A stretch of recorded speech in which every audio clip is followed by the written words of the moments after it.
प्यारे बच्चों, हमारा आज का विषय शेरशाह सूरी और उसका शासन प्रबंध। शेरशाह सूरी का बचपन का नाम फरीद था और उसके पिता एक जागीरदार थे जिनका नाम हसन खान था। शेरशाह सूरी बचपन से ही बहुत ही वीर और योग्य था। उसने अपनी वीरता और योग्यता के द्वारा बाबर के पुत्र हुमायूं को भारत में टिकने नहीं दिया और 1539 ईस्वी में चौसा के स्थान पर उसने हुमायूं को बुरी तरह से पराजित किया। उसको पराजित करने के पश्चात उसने अपनी स्वतंत्रता की घोषणा कर दी और शेरशाह की उपाधि को धारण करके दिल्ली के सिंहासन को प्राप्त किया और दिल्ली का सुल्तान बन गया।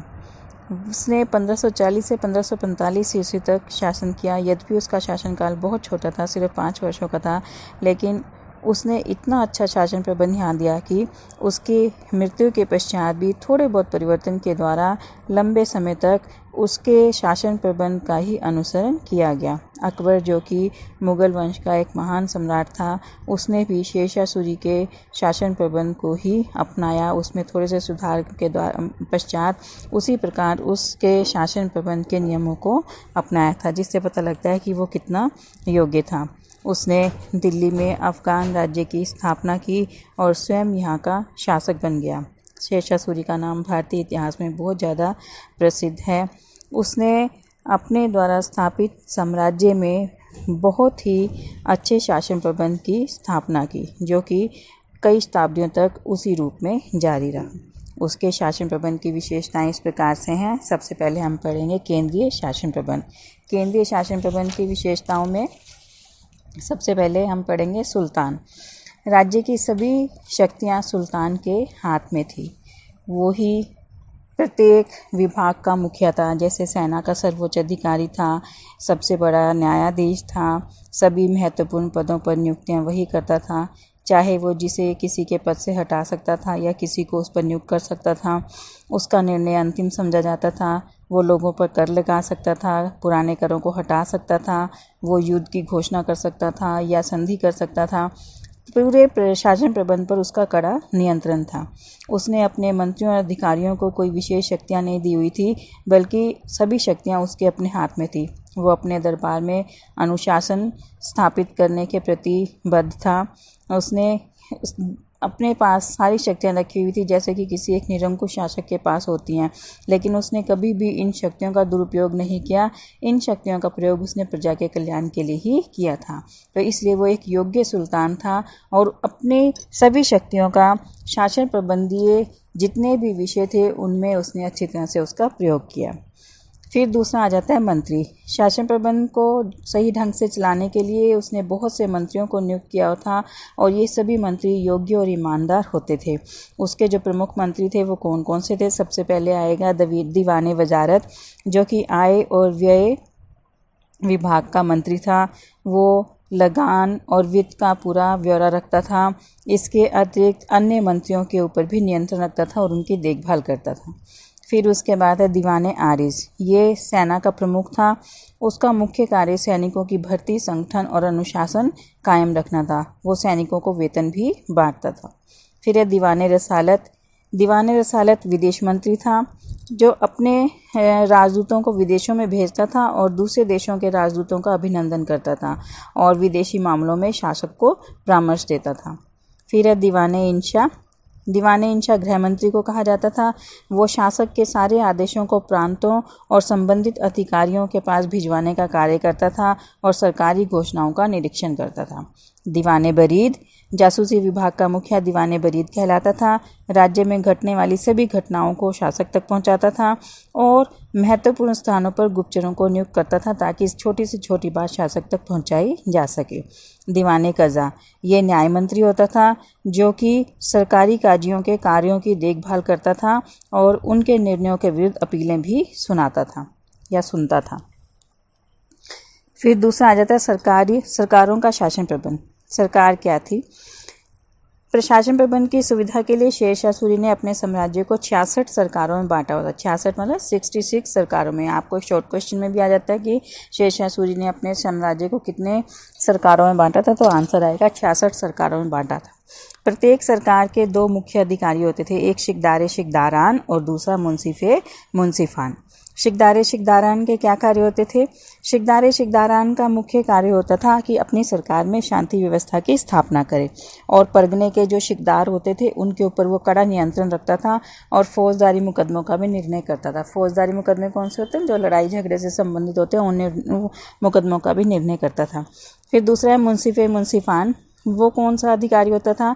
वो लगान एकत्रित करने और उससे संबंधित सभी अधिकारियों की देखभाल का कार्य करता था और जो परगने के मुंसिफ होते थे उन पर नियंत्रण रखता था और दीवानी मुकदमों का निर्णय करता था। दीवानी मुकदमे कौन से होते हैं? जो भूमि से संबंधित मुकदमे होते हैं उनका वो निर्णय करता था। फिर तीसरा आ जाएगा परगनों का प्रबंध। सरकारों को परगनों में बांटा हुआ था। जो 66 सरकारें थी उनको आगे परगनों में बांटा हुआ था और सरकारों की तरह ही परगनों के भी 2 अधिकारी होते थे, शिकदार और मुंसिफ। जैसे सरकारों में शिकदारे शिकदारान होते थे तो परगनों में शिकदार होते थे और सरकारों में मुंसिफ मुंसिफान होते थे तो वैसे ही परगनों में मुंसिफ होते थे। तो परगनों के 2 अधिकारी कौन से होते थे? शिकदार और मुंसिफ। अब इनके कार्य क्या होते थे? शिकदार, उसका मुख्य कार्य था परगने में शांति को स्थापित करना और उसके अधीन कुछ सैनिक अधिकारी भी होते थे, वो शाही आदेशों को लागू करवाता था और मुंसिफ को उसके कार्यों में सहयोग देता था और फौजदारी मुकदमों का निर्णय करता था। जैसे शिकदारे शिकदारान के कार्य थे वैसे ही परगने में शिकदार के कार्य थे। फिर दूसरा आता है मुंसिफ, जिसे आमिल भी कहा जाता था और उसका मुख्य कार्य होता था भू राजस्व एकत्रित करना और वो भूमि संबंधित तथा दूसरे दीवानी मुकदमों का निर्णय भी करता था। भू राजस्व इकट्ठा करके सरकारी कोष में जमा करवाने का काम भी मुंसिफ का ही था। फिर तीसरा है खजानदार। परगने की सारी आय का मुख्य ब्यौरा खजानदार के पास ही होता था और उसको सहयोग देने के लिए कुछ कारकुनों, जिन्हें जो कि क्लर्क होते थे, कारकुन नाम दिया गया था, उनकी भी नियुक्ति की जाती थी। फिर उसके बाद चौथा आ जाता है गाँवों का प्रबंध। शासन प्रबंध की सबसे छोटी इकाई गाँव होते थे और गाँवों के लोगों के कल्याण और विकास का कार्य पंचायतों की जिम्मेदारी होती थी। तो इसका मतलब गाँव में शासन प्रबंध की जिम्मेदारी पंचायतों के अधीन होती थी। पंचायत के अलावा गांव में मुकद्दम और पटवारी भी होते थे। मुकद्दम गांव का मुखिया होता था और पटवारी गांव की भूमि का रिकॉर्ड रखता था। फिर उसके बाद आ जाता है न्याय प्रबंध। शेरशाह सूरी का न्याय प्रबंध भी बहुत अच्छा था। आपको जैसे बताया था कि मुख्य न्यायाधीश शेरशाह सूरी था। न्याय में एक समान शासन करने के लिए या एक समान न्याय लोगों को देने के लिए शेरशाह सूरी का न्याय प्रबंध बहुत ही अच्छा था। वो हमेशा प्रजा को न्याय देने के लिए तैयार रहता था और वो कहता था कि सबसे बढ़िया धार्मिक कार्य न्याय करना है। वो काफिर और मुसलमान राजा समान रूप से स्वीकार करते हैं। यह कानून की उल्लंघना करने वालों को कभी भी क्षमा नहीं करता था, चाहे वो उसके अपने अधिकारी थे या उसके निकट संबंधी थे। मतलब कि वो सबके साथ एक जैसा न्याय करता था। राज्य में कानून और व्यवस्था बनाए रखने के लिए काजियों को नियुक्त किया गया था। दीवानी मुकदमों की सुनवाई भी करता था और फौजदारी मुकदमों की सुनवाई भी करता था। फौजदारी मुकदमे और लगान संबंधी मुकदमों की सुनवाई शिकदारे शिकदारान और मुंसिफे मुंसिफान के द्वारा की जाती थी और गाँव में जो फौजदारी और दीवानी मुकदमे होते थे उनकी सुनवाई पंचायत करती थी। शेरशाह सूरी के समय में अपराधियों को बहुत अधिक कठोर दंड दिए जाते थे ताकि वो फिर से अपराध ना कर सके। फिर है पुलिस प्रबंध। शेरशाह सूरी के समय में पुलिस विभाग अलग से स्थापित नहीं किया गया था। शिकदारे शिकदारान सरकारों में और शिकदार परगनों में कानून व्यवस्था का प्रबंध करते थे। गाँव के लोगों की सुरक्षा का प्रबंध मुकद्दम करता था। अगर कोई अधिकारी चोरी करने का माल पकड़ने में असफल रहता था तो वो माल उस अधिकारी से लिया जाता था जिसके क्षेत्र में चोरी होती थी। तो इसलिए जो अधिकारी थे वो अच्छी तरह से वहाँ पर व्यवस्था बनाए रखते थे कि जिससे कि उनको नुकसान ना उठाना पड़े। और ये व्यवस्था इतनी अच्छी उस समय साबित हुई कि चोरियाँ बहुत कम होने लगी, क्योंकि जो अधिकारी थे वो मुस्तैद रहने लगे तो इससे चोरियाँ कम हुई और लोग बिना भय के या बिना डर के एक स्थान से दूसरे स्थान पर आते जाते थे। फिर है जासूसी विभाग। शेरशाह सूरी का जासूसी विभाग भी बहुत ज़्यादा कुशल था। शेरशाह सूरी ने इस विभाग की तरफ विशेष ध्यान दिया क्योंकि उसे पता था कि साम्राज्य की मजबूती जासूसी विभाग के ऊपर निर्भर है। गुप्तचरों को देश के महत्वपूर्ण स्थानों पर नियुक्त किया जाता था जो कि राज्य में घटने वाली छोटी से छोटी और महत्वपूर्ण घटनाओं की सूचना शेरशाह सूरी को देते थे। फिर है लोक कल्याण के कार्य। शेरशाह सूरी अपने लोक कल्याण के कार्यों के कारण बहुत अधिक प्रसिद्ध था। उसने लोगों के कल्याण के लिए देश भर में कई प्रसिद्ध सड़कों का भी निर्माण करवाया था, जिसमें से जीटी रोड सबसे अधिक प्रसिद्ध है। ग्रैंड ट्रंक रोड जिसे कहा जाता है, ये कलकत्ता से लेकर पेशावर तक फैली हुई थी और इसकी लंबाई 1500 मील थी। इसके अलावा लाहौर से मुल्तान और आगरा से चित्तौड़ तक बनाई गई सड़कें भी बहुत ज़्यादा प्रसिद्ध थी। इन सड़कों के किनारे छायादार पेड़ लगाए गए थे और पर्यटकों की सुविधा के लिए लगभग देश भर में 1700 से अधिक सरायों का निर्माण करवाया गया था, जिसमें हिंदू और मुसलमानों के रहने और उनके भोजन का अलग अलग प्रबंध किया गया था। शेरशाह सूरी एक दयालु सुल्तान था। उसने निर्धनों, विधवाओं और शिक्षा संस्थाओं के विद्वानों को बहुत अधिक दान दिया था। मतलब कि जैसे आपको बताया था कि वो प्रजाहितकारी शासक था, अधिक शक्तियाँ होने के बावजूद भी उन शक्तियों का उसने कभी दुरुपयोग नहीं किया। तो उसने प्रजा के हित के लिए निर्धनों, विधवाओं और शिक्षण संस्थानों को और विद्वानों को बहुत अधिक दान दिया। फिर है व्यापार और वाणिज्य को प्रोत्साहन। किसी भी देश के विकास के लिए अर्थव्यवस्था का सुदृढ़ होना बहुत अधिक आवश्यक है। इस बात को शेरशाह सूरी अच्छी तरह से जानता था, तो इसलिए उसने व्यापार वाणिज्य को प्रोत्साहन देने के लिए विशेष कदम उठाए। उसने अपने राज्य में कानून व्यवस्था की स्थापना की, आवागमन के साधनों का विकास किया, राज्य भर में सड़कों का निर्माण किया, सड़कों को पूरी तरह से सुरक्षित बनाया गया, यात्रियों की सुविधा के लिए 8 किलोमीटर की दूरी पर सराय बनवाई। यहाँ पर यात्रियों के रहने, उनके खाने, उनके सामान को सुरक्षित रखने की पूर्ण व्यवस्था की गई। जानवरों के दाना पानी का भी प्रबंध किया गया।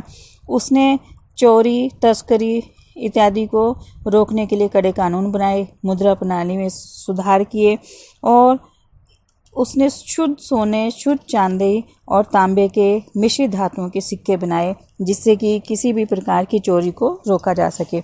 उसने बहुत से अनिश्चित करों को हटा दिया। चुंगी कर के स्थान पर केवल 2 ही स्थानों पर कर लिया जाने लगा। जो पहले कई स्थानों पर लिया जाता था, अब सिर्फ 2 ही स्थानों पर चुंगी कर लिया जाने लगा।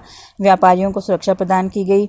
यदि व्यापारी को रास्ते में किसी भी प्रकार की हानि होती थी तो राज्य की तरफ से उसको उसकी क्षतिपूर्ति की जाती थी और पूरे साम्राज्य में उसने एक जैसे बाट और मापों को लागू किया, जिससे कि किसी के साथ कोई भी अन्याय ना हो सके। फिर है भू संबंधी सुधार। शेरशाह सूरी किसानों को खुशहाल रखना चाहता था, क्योंकि उसको पता था कि अगर किसान खुशहाल रहेंगे तभी राज्य खुशहाल हो सकता है। तो इसलिए उसने भू राजस्व प्रणाली के क्षेत्र में अनेक सुधार किए। सबसे पहले उसने पूरे साम्राज्य में कृषि योग्य भूमि की पैमाइश करवाई। इसके लिए सिकंदर लोदी के गज का प्रयोग किया गया और इसके बाद उसने उपज के आधार पर सारी भूमि को 3 वर्गों उत्तम, मध्यम और घटिया या निम्न में बांट दिया।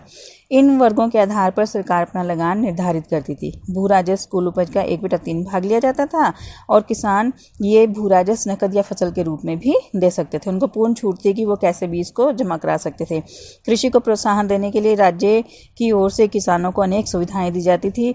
इन सभी प्रयासों के कारण किसानों की स्थिति में सुधार आया और राज्य की आय में वृद्धि हुई। फिर है सैनिक सुधार। शेरशाह सूरी ने सैनिक प्रबंध में भी अनेक सुधार किए। उसने अपनी सैनिक शक्ति को सुदृढ़ किया। अपनी सेना को 3 भागों में बांटा हुआ था: घुड़सवार सेना, हाथी सेना और पैदल सेना। उसकी सेना में लगभग 1.5 लाख सवार, 25,000 पैदल और 5,000 हाथी तथा तोपें थी। शेरशाह सूरी सैनिकों की भर्ती, उनके वेतन और पदोन्नति के संबंध में स्वयं ध्यान देता था। शेरशाह सूरी सैनिकों के सुख दुख का सदैव ध्यान रखता था। अपनी सेना में अनुशासन पर विशेष बल देता था। वह सैनिकों में किसी भी तरह की अनुशासनहीनता को बर्दाश्त नहीं करता था। उसको एक अनुशासनहीन सेना एक भीड़ के समान लगती थी, इसलिए वो चाहता था कि चाहे सेना छोटी हो लेकिन वो एक अनुशासित सेना हो। सैनिकों के प्रशिक्षण और अनुशासन के लिए उसने विशेष प्रबंध किए हुए थे। सैनिकों को किसी भी प्रकार का अपराध करने से रोकने के लिए उनको अच्छा और नकद वेतन दिया जाता था।